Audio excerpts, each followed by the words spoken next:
And joining us right now, a man who knows what I'm preaching is the truth, Mike from around the world. Mike, how you doing tonight? Pastor Paul, doing well tonight. Oh, no, I got to get this. Wait a minute. You got to come through the main. Oh, there you go. There you are. Am I there? Yeah, you doing well? You doing well? Doing well. All right. You got to be busy. The Middle East is insane. I mean, the president's really busy. Does he ever sleep? Nope. Nope. I don't think he does. And in fact, I know a couple of people that they wish he would sleep a little more than usual. Would you be one of those? I won't say nothing. No, not me. I don't sleep either. Okay, you're about like President Trump. All right. Well, Mike, before we get into the Middle East here, I want to go to the sun first. And you notice I'm wearing the pineapple shirt. I see. It's a little see-through because I'm wearing this is a green screen, so it's coming through. The green leaves are on fire. I'm on fire tonight, so the sun's kind of hot. Can't make that up about this whole thing. If the backstory, you just can't make that up. No, you can't. The world's falling apart. It's changing. Something is happening, and here we are. Amen. So, Mike, the sun, we had 4 major solar flares. One was the largest this year, is X class 2.7. And then we started having blackouts in 5 different continents. There were blackouts. Yeah. And then there was even a 6-minute blackout from the towers in the Denver airport. 6 minutes? Yeah, not to mention some of the damage to civilian equipment that took place over the last few days. It's been something in the last 2 days, I'll say.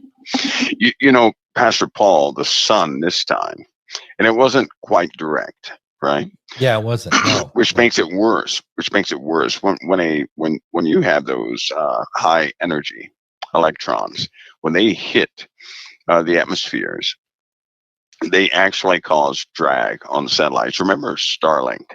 Yes. When Starlink went down, I believe that was a while back, and the reason why is because the density of the atmosphere increased, and Starlink's rockets did not have enough to overcome the drag. Yeah, I remember that. Well, radio waves, the same thing happens. Normal radio equipment, your Wi-Fi, computers, internet, all that good stuff, it still operates by radio waves, right? Okay. Even cell phones, it's still radio waves. Yeah. But when we have any type of incursion like that, it alters those radio waves. So it disrupts communications. Now, radio equipment has a compensator in there for normal atmospheric anomalies. In other words, they already compensate and have formulas to adjust for that radio wave during normal disruptions in the atmosphere. But when a CME or something like that goes off, it can't overcome it. And of course, with GPS, it can become catastrophic because GPS, the smallest disruption in those waves, make it is just not tenable for GPS to be adjusted. And planes don't know where to go. They can be as much as 100 miles off. So GPS requires some pretty precise communications, radio waves untampered with or unaltered. And in this case, it went all the way down to the ground and underground. Some of the underground equipment was affected this time too. Yeah, so this was not normal. So let me ask you, the Denver airport, when they said 20, it hit, there was 6 minutes outage. 20 pilots could not reach traffic control for 6 minutes. Yep. Is that the sun caused that? And is it? Yeah, absolutely. That the equipment could not compensate for the distortions in the radio waves caused by the some of those charged particles coming in. Every time it hits equipment, it essentially builds up in the equipment, and it lets off a tiny lightning strike inside the equipment that can be very damaging. Most equipment, they have redundancy and backup, but it can become catastrophic or total failure. And this event was unusual. Yeah. because it was not supposed to, things weren't supposed to be torn up like that. Right. Even I had problems. Come to find out after some investigation, radio, well, let's just say radiation increase damaged some of the more heat sensitive components in some equipment that was sitting, that I had. So Pastor Paul, the infrastructure is not going to be able to take solar maximum. How can it take? So we're not even at solar maximum yet. Right. Right. We're not. Right. And so when it happens, how can equipment take that? They have materials that they try to, mitigate some of those electronic particles, but I don't see that happening. This one in particular penetrated everything, almost all defenses, and we have a lot more coming. So let me ask you, Mike. I understand that there's a problem with our air traffic controllers besides the sun affecting it. I'm hearing that the infrastructure has just been abandoned in the nation's airline system. Is that true? I mean, is that? Yeah, you know what? I think that when you're dealing, air traffic control is very precise business, right? It's a very precise business. When you have people who are not listening to their employees, you have other folks who are only concerned about, common things, and they underrate the viability of such an operation. Well, it's going to fall apart. The equipment was patched together. Some of the requests for new equipment that came from companies was not top notch, and everybody, of course, wants everything at a cheap price. You can't do that with air traffic control, right? It should have been subsidized. It was not it should have been subsidized in a big way because that's a critical piece of infrastructure. Yes, but they didn't do that. They, it was treated like a standard job. It's not standard jobs, not fast food. So you have to really invest some money into it. They didn't do that. And finally, it fell apart and it's falling apart. And not to mention, people aren't spending money. That's why car dealers are failing right now. Right? Kind of like Jeep. Jeep is closing certain factories. Big factories, they're closing because nobody's buying cars. They're sitting back and waiting to see what's going to happen. Well, they can't trust the market. Yeah. Yep. I mean, you're right. The market has been the media has pounded on this. I know the market here recently has made a nice recovery, or at least on its way back. It's not there yet. And part of that is, I guess, the tariff is working. We're starting to see deals being signed and deals coming into play, but people are still going to wait until they see for sure. Well, when people wait, the market, it's harder for things to come back, right? So it's the chicken and the egg here. It is. Yeah, it is. As precisely what's happening. It's not that anything is collapsing, right? No. That's not what's happening. It's just that people aren't buying, right? People aren't buying things. Exactly. And it's causing a ripple, a big ripple. Anyway, this solar storm, this last set of solar winds that we've had, plus some of the discharges, they are not normal. They're not normal. Nothing penetrates where it's supposed to penetrate that far.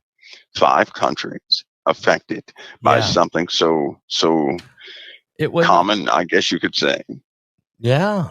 I mean, that shouldn't have happened. So does that mean there's more to this?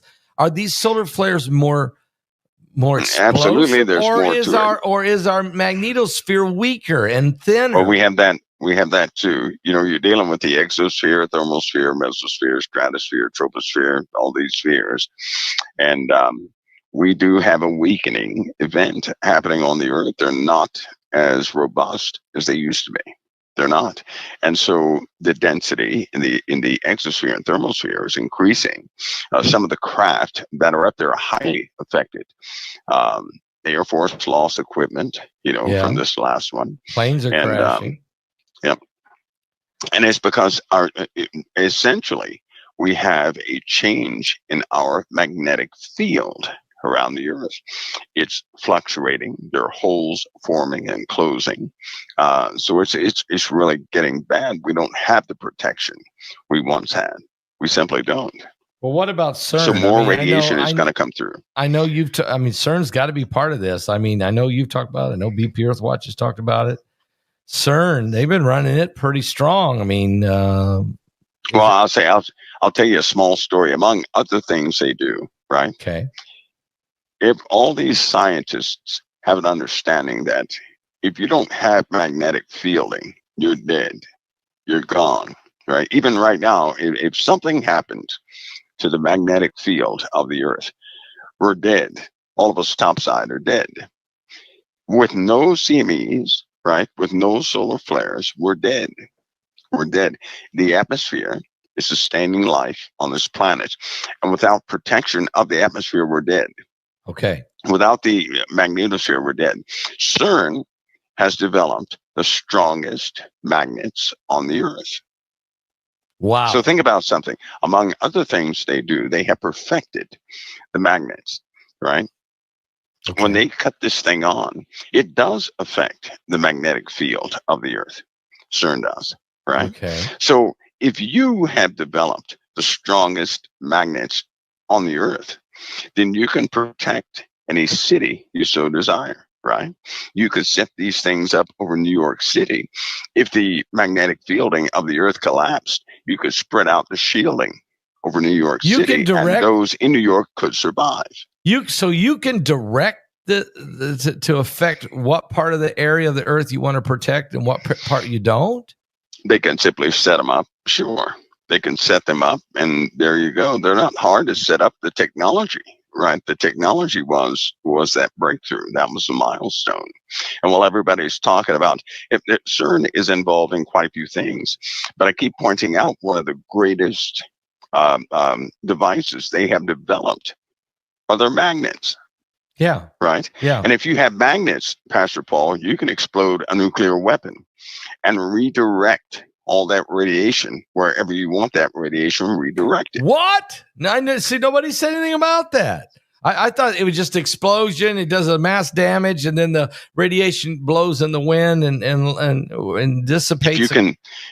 If you can overwhelm you can only do this with magnetics. Okay. You can essentially redirect the radiation anywhere you want it to go. You can also put up if CERN would never be affected by radiation. If something went off, all they have to do is turn the machine on, and it would essentially create a dome over CERN, over Switzerland. Yeah, yep.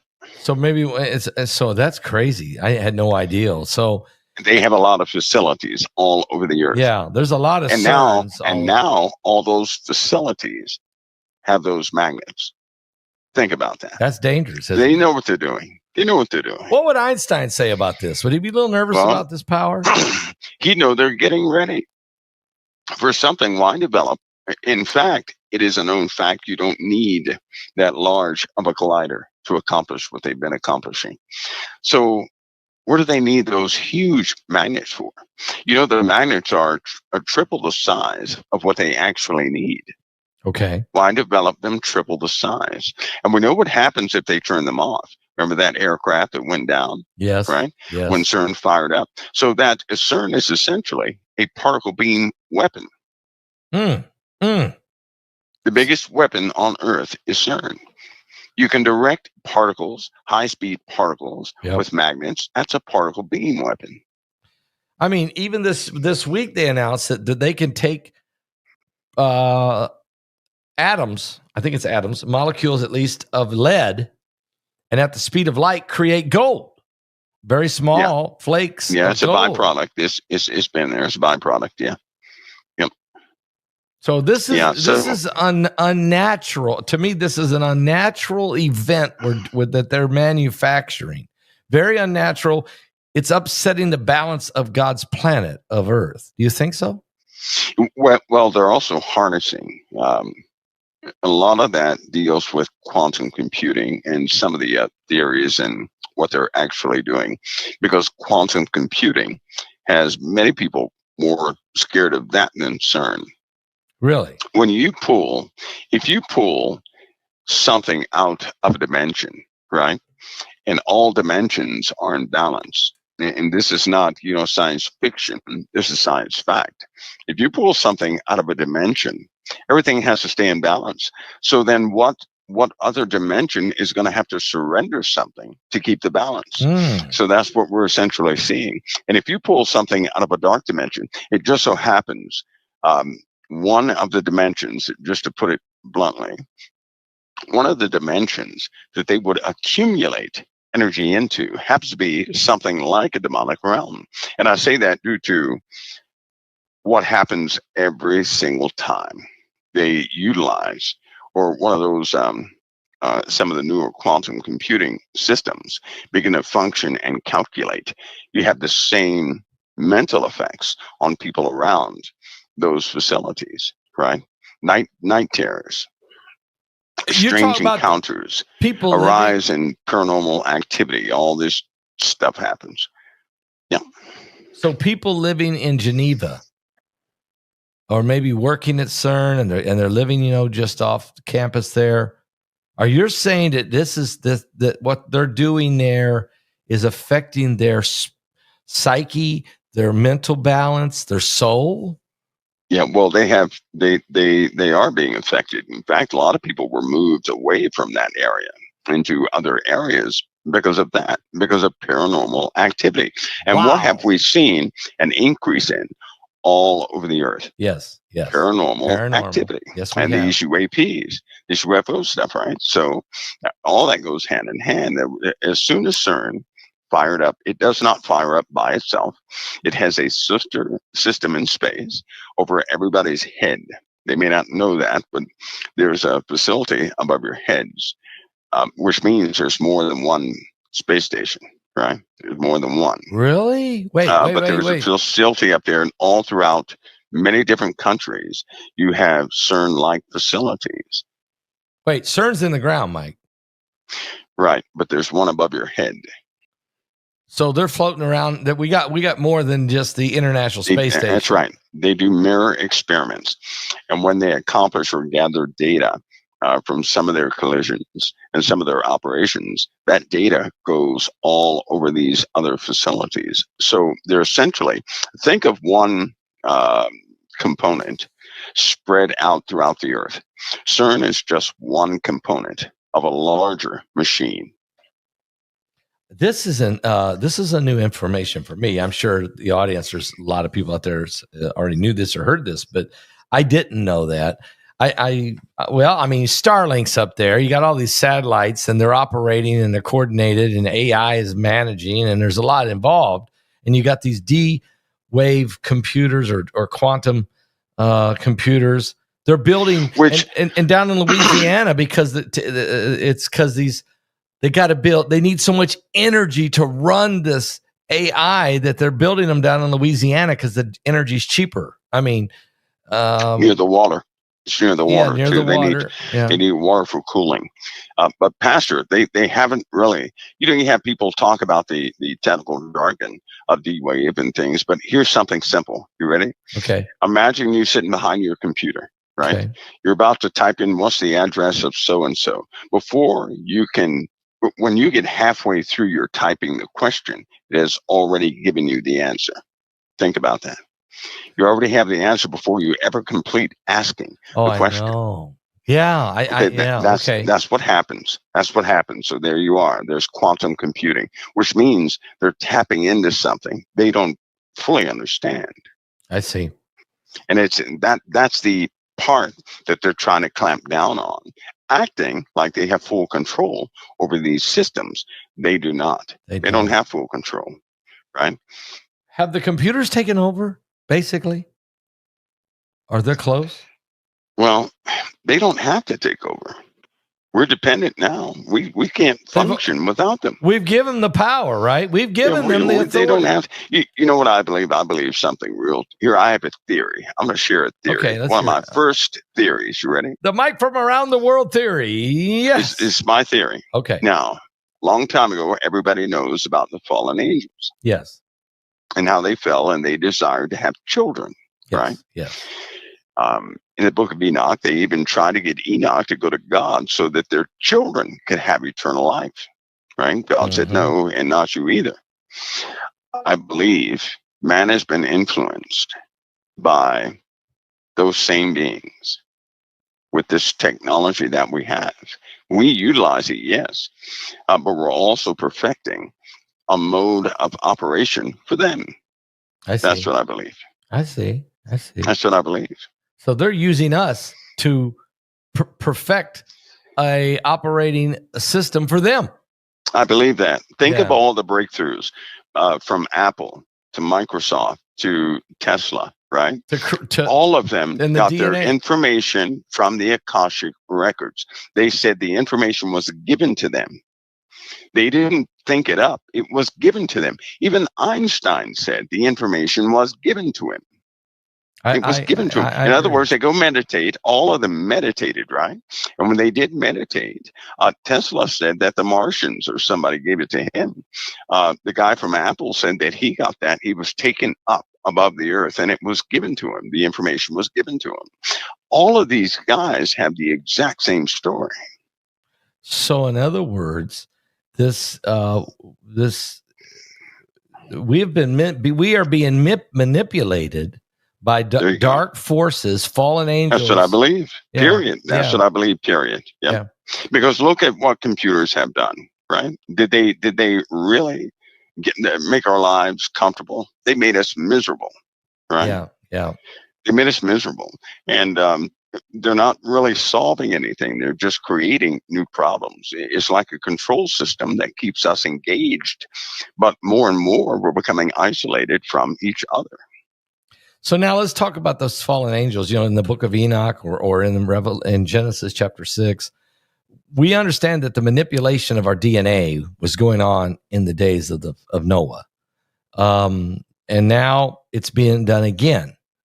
Our DNA is being manipulated, at a higher level and a more massive scale. Would you agree? Yeah, absolutely. That's been happening for some time now, and the in the book of Daniel, where it discusses the statue. Now I know that people think at the feet that the author is talking about the sons of Seth. I don't believe that, because it said they shall mingle their seed with the seed of man, but they will not cleave one to another. Yes, it does say that. Well, we know in the Old Testament to cleave to someone is to embrace or marry them, right? Yep. And the sons of God in Genesis took unto themselves wives. This time they're not taking wives, they're taking materials, the seed. Isn't that exactly what all these people say that these abductions are about? About the seed. They're taking reproductive material. Yes, they are. They're taking reproductive material. They're saying and Mike, this webinar we're getting ready to have. We interviewed some of our online folks today, and my son and I did it, and for 3 hours, and it was incredible. The information these folks were sharing, the abductions, the encounters, whether they be angelic, in some cases, miraculous miracles saving them, to the demonic, trying to destroy them. And then all the different vehicles that some of them have seen in the sky with pictures even taken. We've even got one person used to be in the airline industry for 30 years. And this lady said that the pilot called her to the cockpit. She went in. She thought he was wanting coffee or something. He said, sit down. She sat down and he said, look out there. And she looked and there was this UFO. And it was, the plane was traveling 500-600 miles an hour. This thing was staying right with them. And then all of a sudden it accelerated at enormous speeds. And he told her, he said, you can't say nothing about this.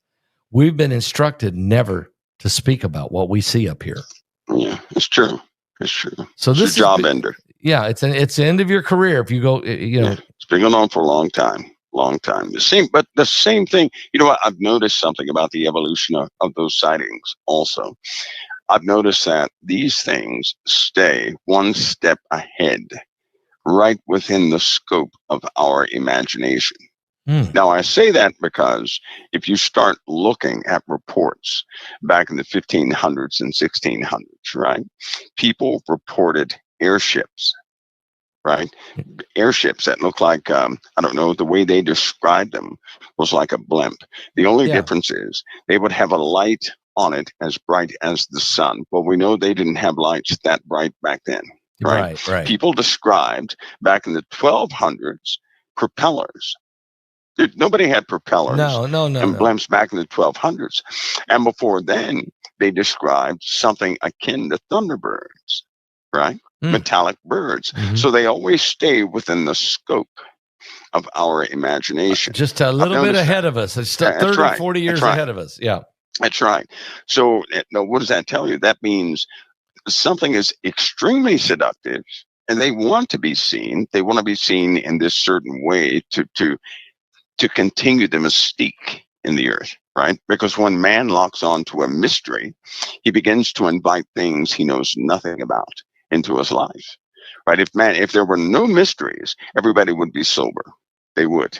They'd be sober, locked into sound doctrine, but they're not locked into sound doctrine. No. When there's that plausible thing that defies what a person believes in and is rooted and grounded in, we start to drift. We Right. start to imagine other things. And at that point, anything on the other side can become whatever, we need it to be and manifest to deceive us, Hmm. right? To Hmm. plant seeds within us. And what do? Because of money and fame and all this stuff, they feed us an idea and we get on top of the world. And we're not, once a person has power and money, they're not going to trade that for anything, right? No. So then they begin to beg these things, as they do now, especially Moloch and Baphomet, because it's all in the foods. The sign of Lucifer is in the foods, and that was a ritual, by the way, to have people ingest the symbol of Lucifer for power, right? Which is why the symbol of Lucifer is in all the foods, right? It's in all the food packings, and the food itself is marked in the food itself. But they did all this stuff. The fallen angels institute this stuff to keep mankind broken.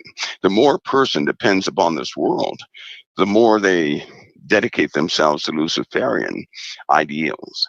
They may not even know it, but Mm. that's exactly what's happening.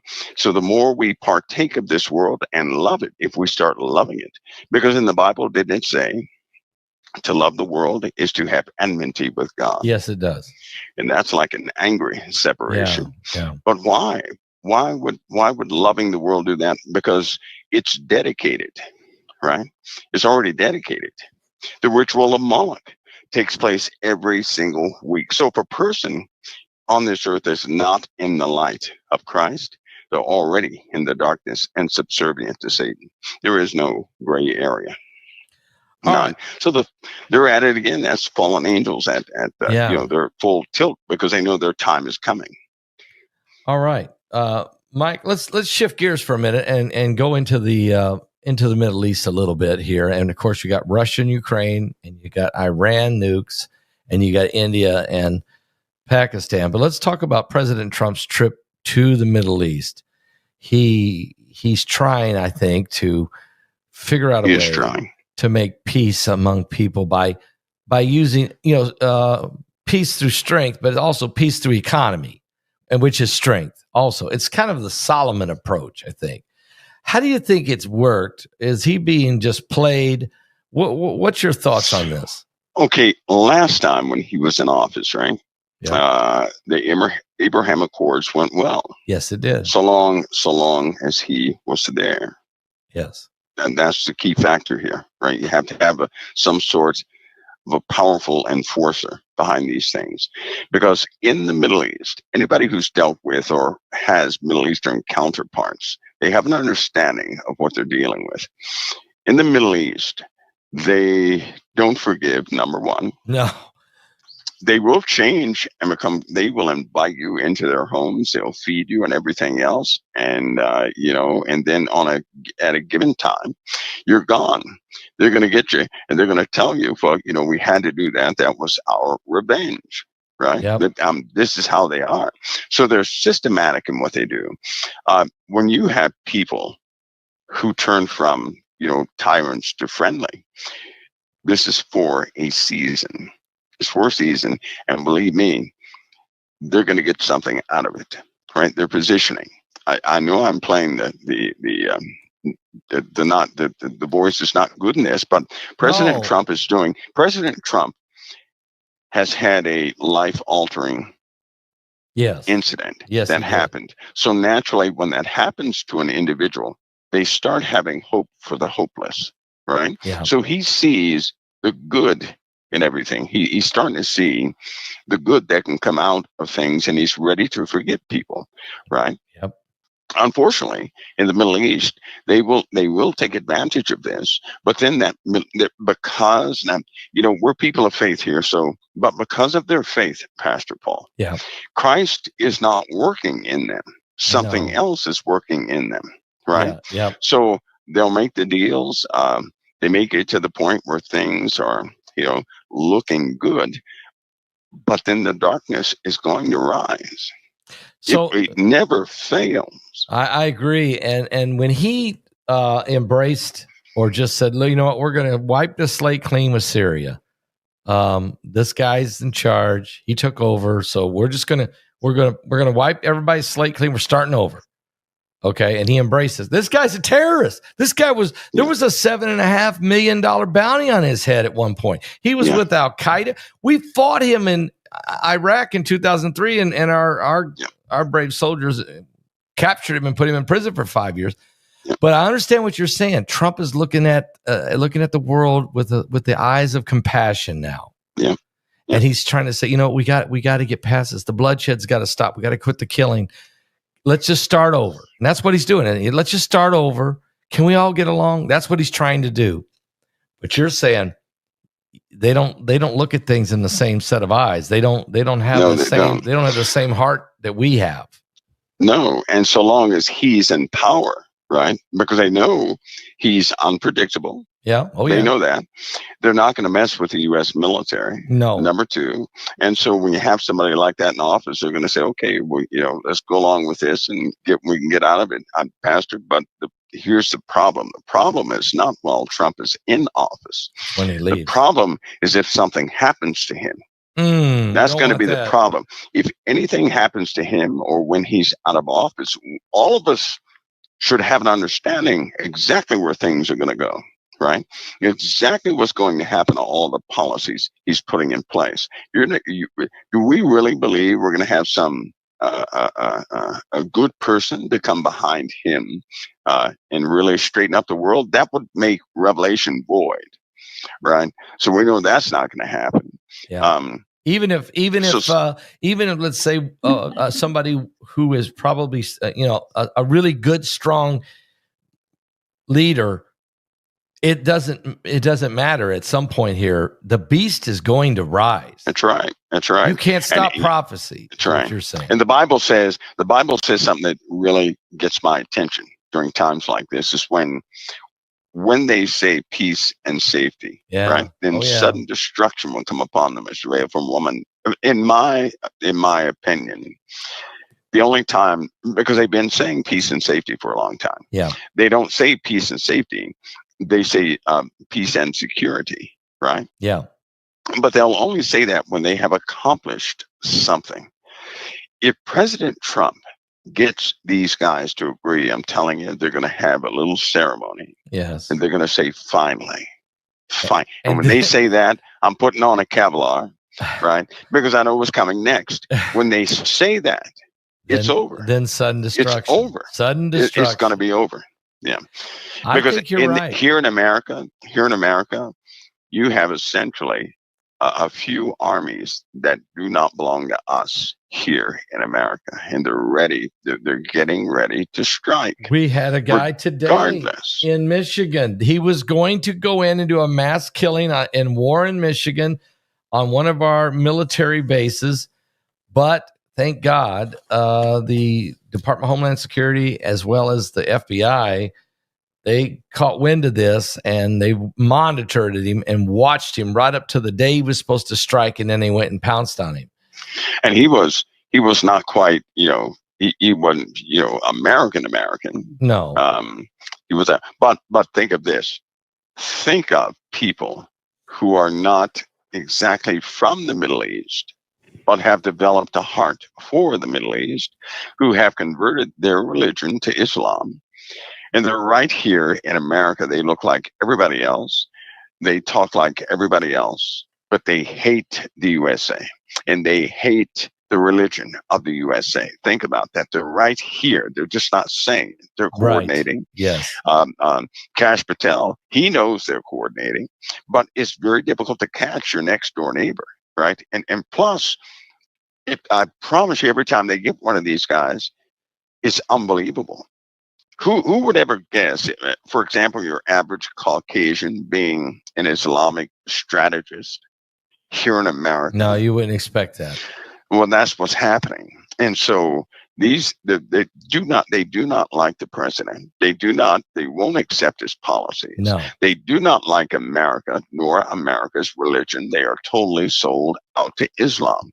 Now they have a CIA plant who's supposed to be the Mahdi. What's that guy's name? This new guy that came on the scene. Ahmed.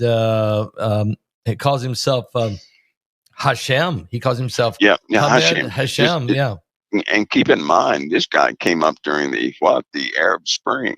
Yes, he was outspoken during the Arab Spring. Yes, he also popped up in some other things. And it's a known fact that after the Cold War, the CIA, they paid Christians, Catholics, Islamic personnel, and everybody else to do their plans around the world.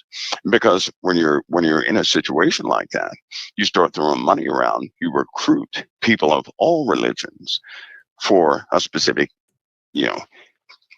end goal. They're doing the same thing now.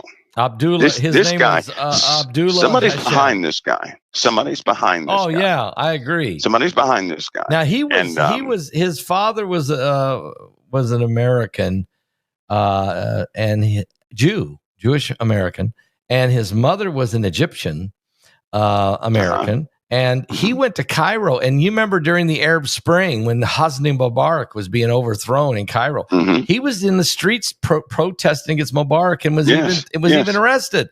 So this guy has not been he's not as clean as the wind, he's not as pure as the wind driven snow in December either. No, there are forces behind this guy. Yeah. And my personal belief is that there's some agencies behind this guy. CIA, right?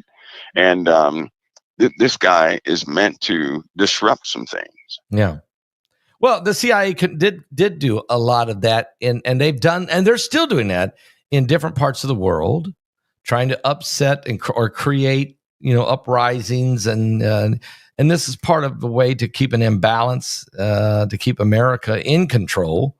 But we're not the only ones that does that. I mean, other nations do it too, right? And you always have elements of agencies that do go rogue. Right? I agree. They go rogue, period.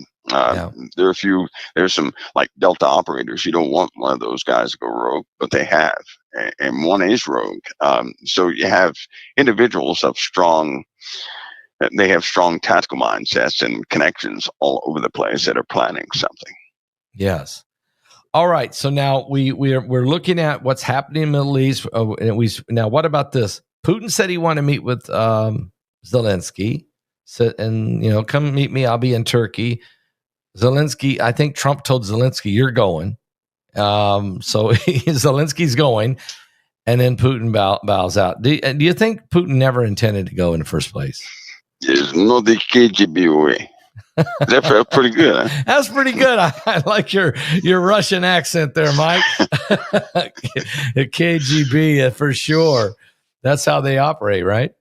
Yeah, Putin he has his goal, and he's demonstrated he's not letting go of that goal. So he's good. You're the one that told me, and I remember because I was in Jamaica. And I was going to be preaching that night in Jamaica, and you and I were on the phone, and we were talking, and you said Putin. It was 2014. It was in April, I remember, and you said now that Putin is in Ukraine, he's never going to leave. Till he takes the whole country, he will not leave. And it's been 11 years. He's still there. He's taken a pretty big chunk, including Crimea, and he's not leaving, is he? I'm telling you, I don't think he's ever going to leave. I think he's going to take that country he's going to win a war of attrition, is what I'm watching. Am I right? Do you think? Yeah, he's quite persistent. I used to have a counterpart in Russia, and they just do not give up. Right? They don't give up. They have a mentality that Russia is the world. Right? Russia is Okay. the world, and they have a mindset it's their place of safety. That means they're not going to give up anything concerning Russia. Not anything. No concessions whatsoever concerning Russia. So did you have a hard time negotiating with him? Or you just couldn't believe what he said? It was when you have a counterpart, you're the person with their pulse, so you know how they operate, what they're going to do, if they're in character, out of character, this, that, and the other. These guys are stubborn, but that stubbornness is more of a persistence, right? They get a focal point in mind, and do or die. That's what they're going to do. That's what they're going to do. They will devote their whole lives to one goal, and everything they do will surround that one goal. And when you find that out, then the words take on brand new meaning. That's when you really start to listen to their communications, because a lot of what they will communicate is simply jargon, so to speak. They ever start talking about their focal point, you better take it as law. That means they'll do anything to keep that. And if they happen to be devoted, nothing will come before that goal. Nothing. So that when they get zeroed in on an objective, that's it. They'll play around the edges, but that's objective will not change. That's it. Nothing will change. Yeah. Nothing does. And historically, they never have changed. There was one that did, Gorbachev, right? Yeah. He was the only one. That kind of altered some things, but yeah, then from there, everything is slowly going back to normal. Putin wants NATO out of his backyard. Yes, I understand that. He cannot give up the Ukraine, or NATO will be in his backyard. Yeah, he knows it. So he's not doing that. And so Trump wants to stop the bloodshed and the killing, but it don't matter to Putin. Trump doesn't want war. Trump does not want to fight. But I have a feeling. Trump is about to be angered because somebody's not going to play ball according to his rules. Yeah, he's starting Somebody's to get angry. Not going to do it. Yep. And you kind of, it's going to happen, and then he's going to have somewhat of a blowout there, and we'll see where things go from there. But he's dealing with some very tactful people, and I hate to say it, this deal with Saudi Arabia. Yeah. Well, that looks good on the surface, right? Because of financial reasons, economics, right?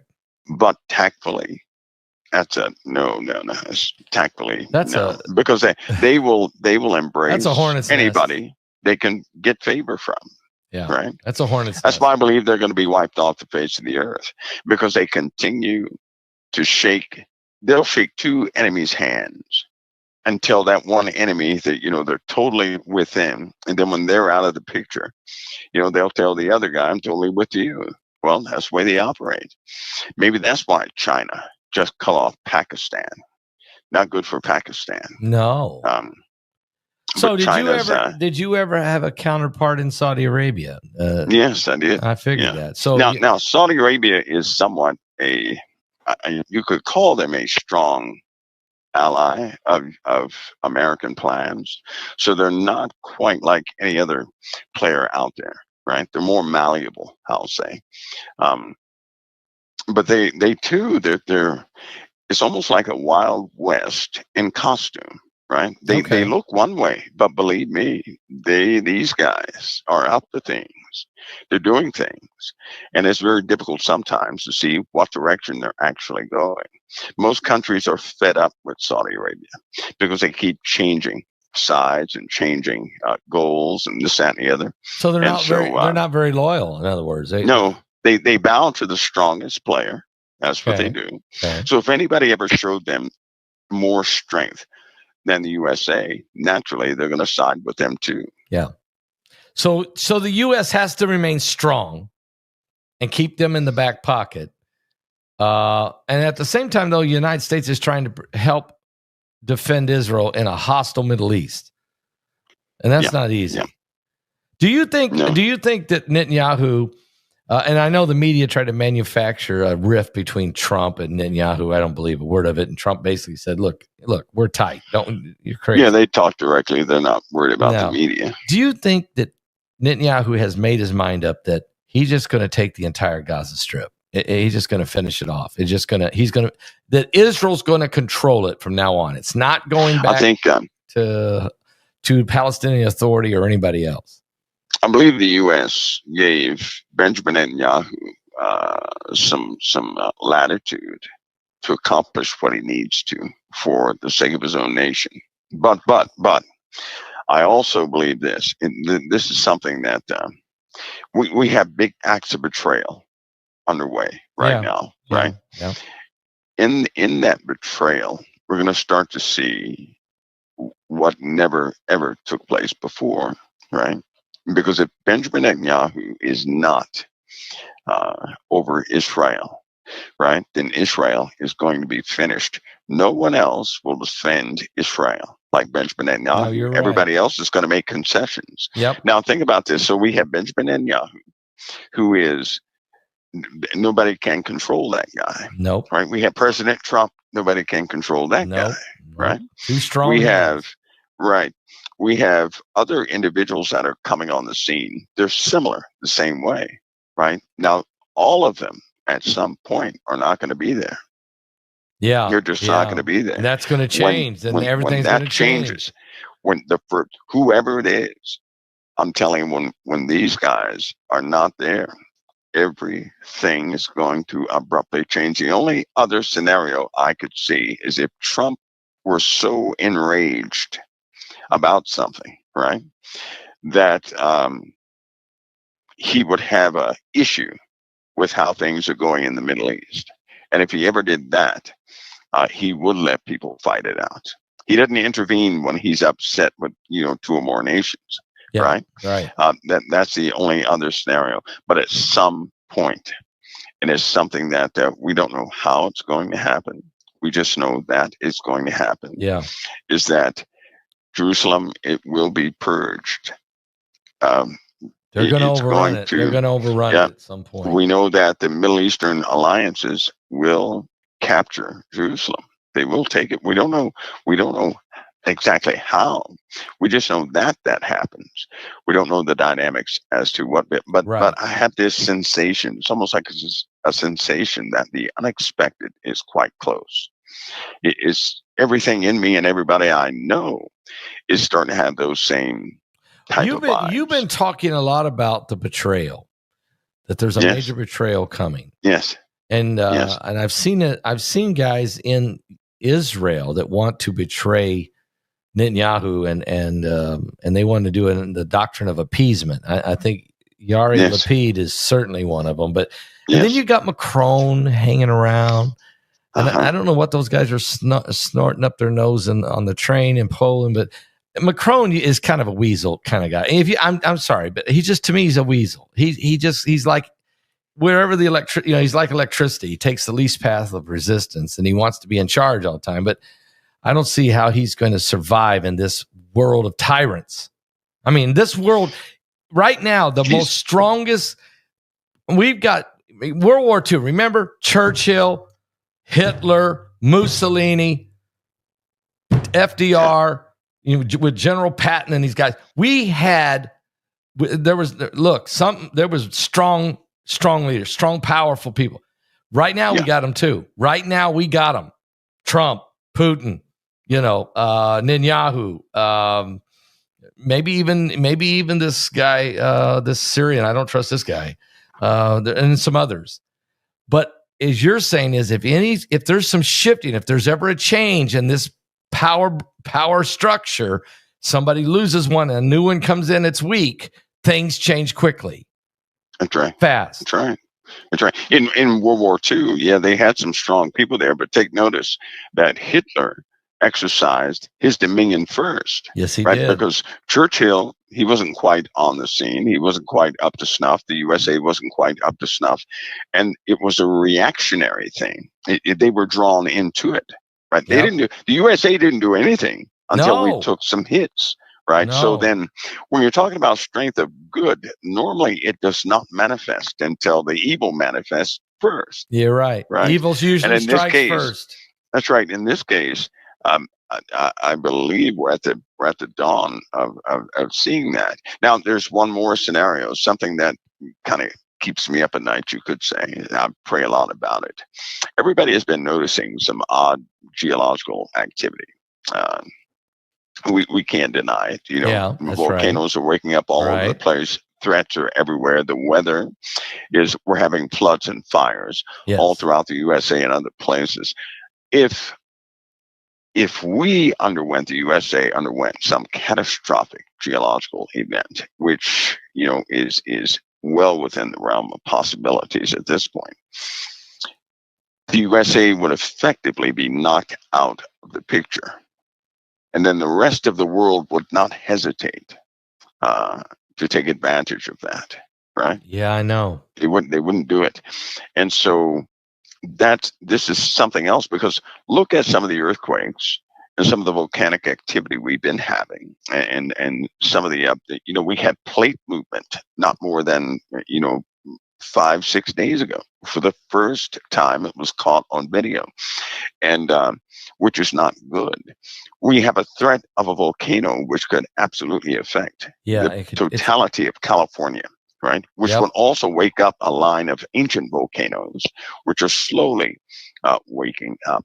So I think in the near term, the USA is going to undergo some pretty catastrophic things, right? I mean, that would change everything if we had, it would. if Mount Spur blew up and Anchorage went under, It would. or if the Cascadia subduction zone, That's right. massive quake that killed 4 million people, or like you said, or some other, the New Madrid all of a sudden after 200 years. It could be that. It could be under New York. It could be, New York. There's a number of things that could happen.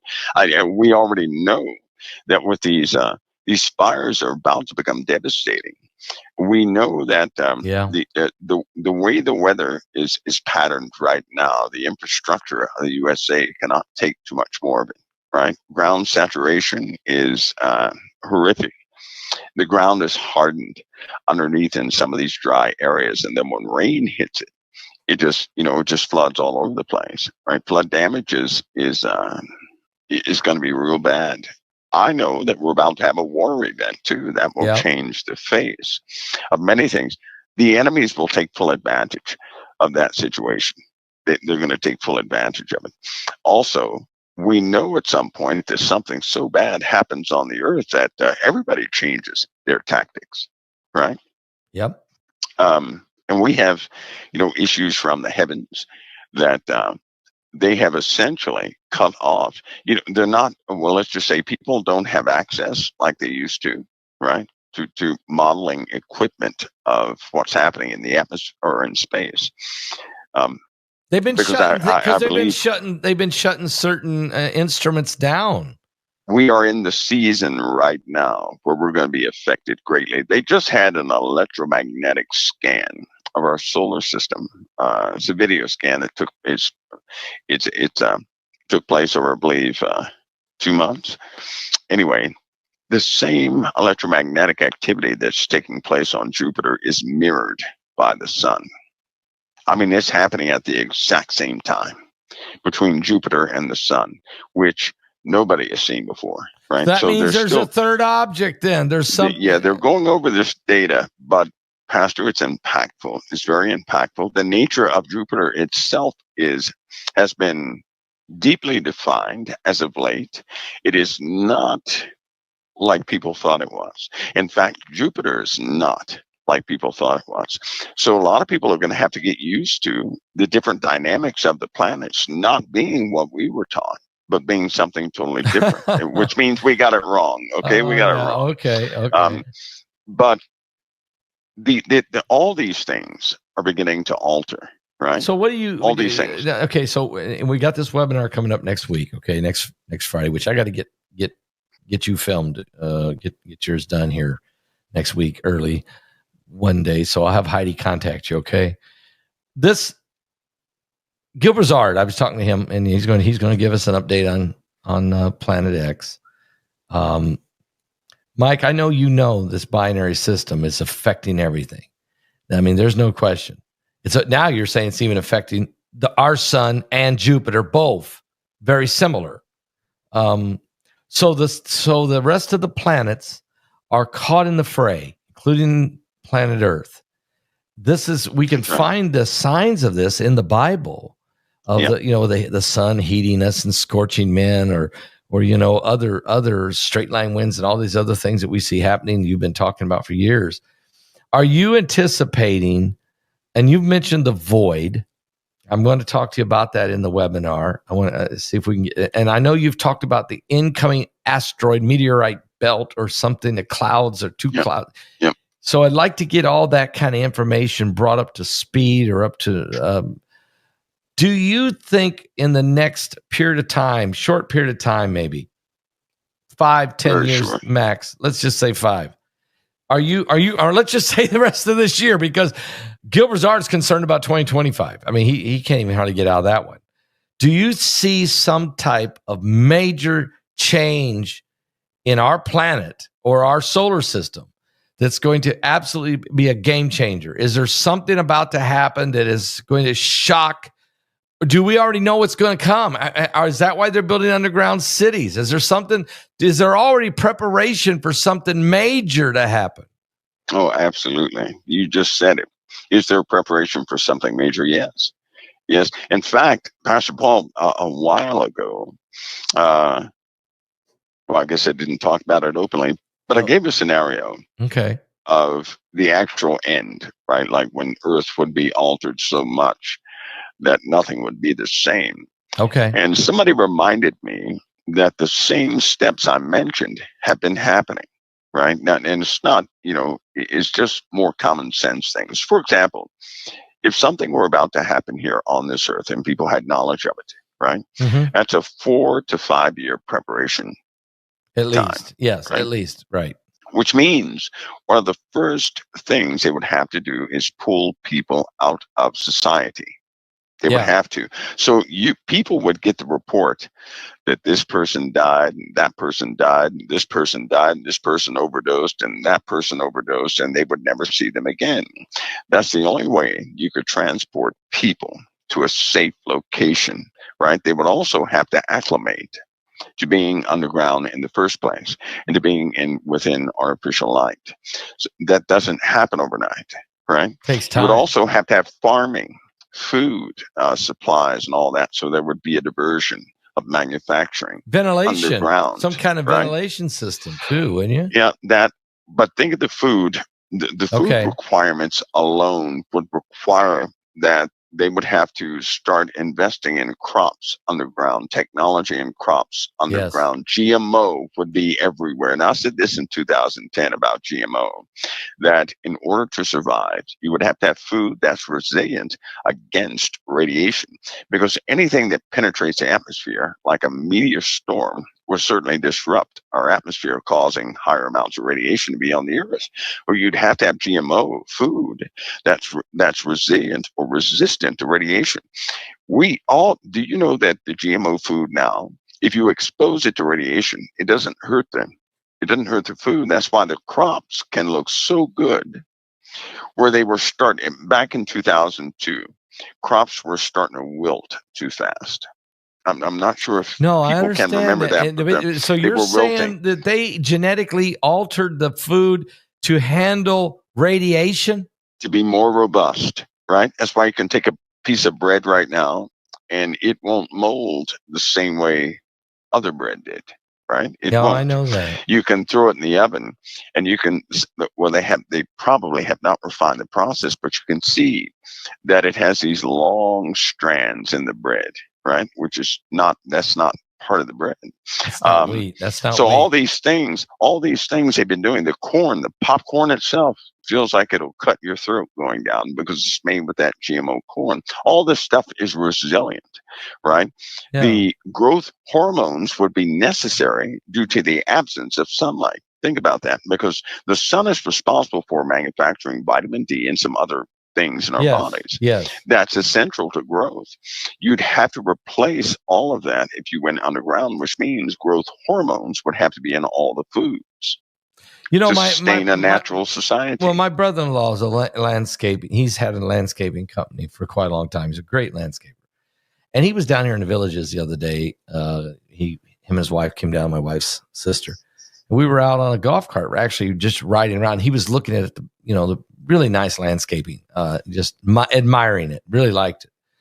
And then he said to me, he said, "You see these bushes right here?" I said, "Yeah." He goes, they spray them with something so they'll slow the growth.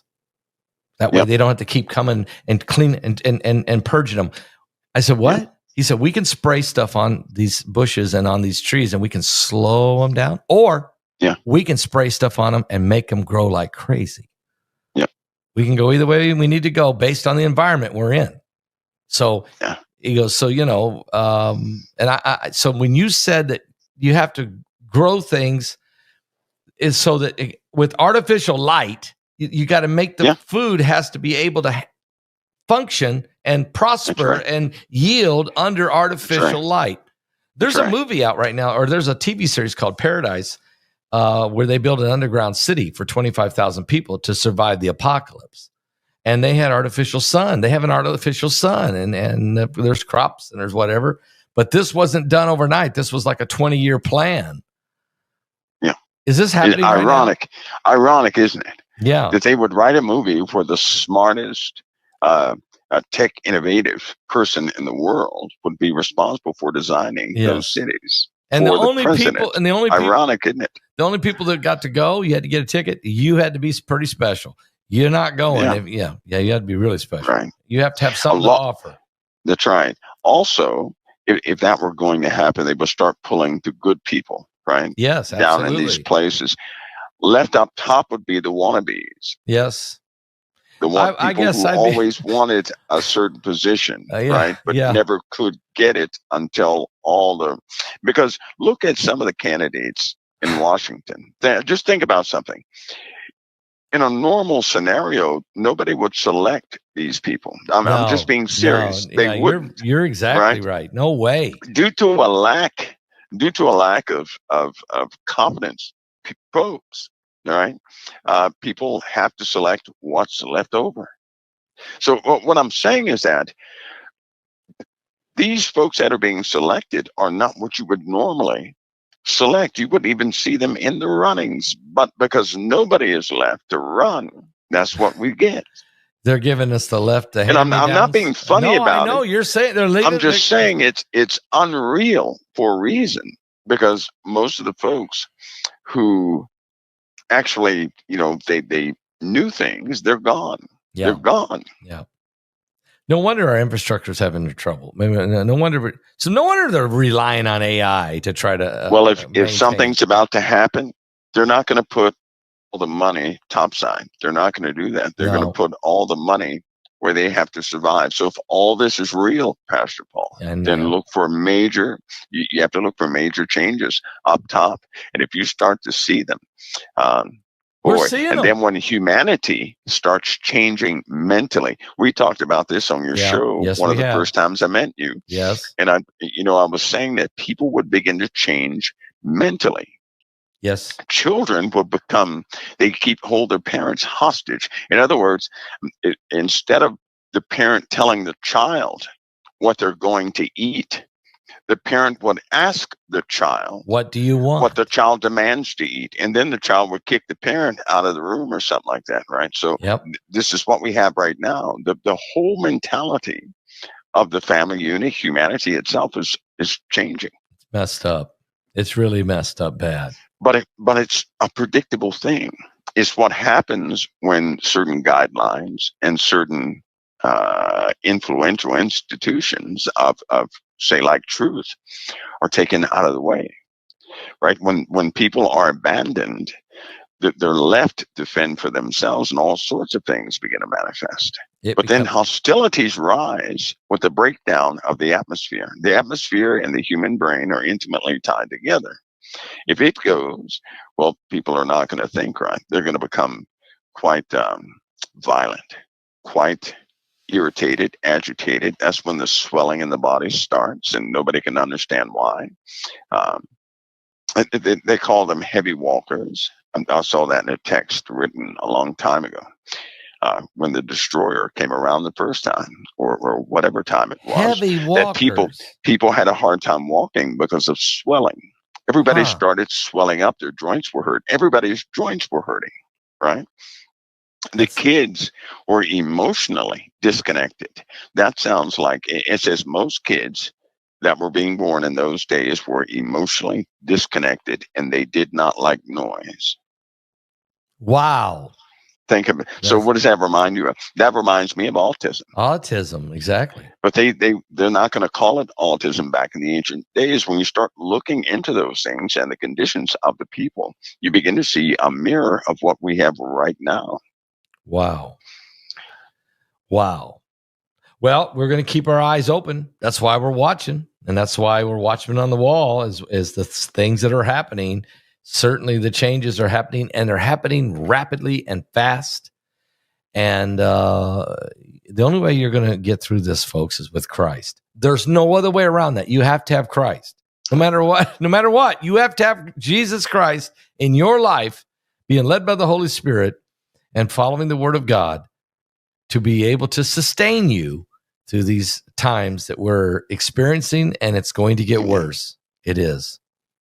And Mike, thank you so much for giving us a tremendous information here. I think it's very, very important. I really do, that people understand that it's not going to be like it always has been. You need to know it is changing. Things are rapidly accelerating in these end times.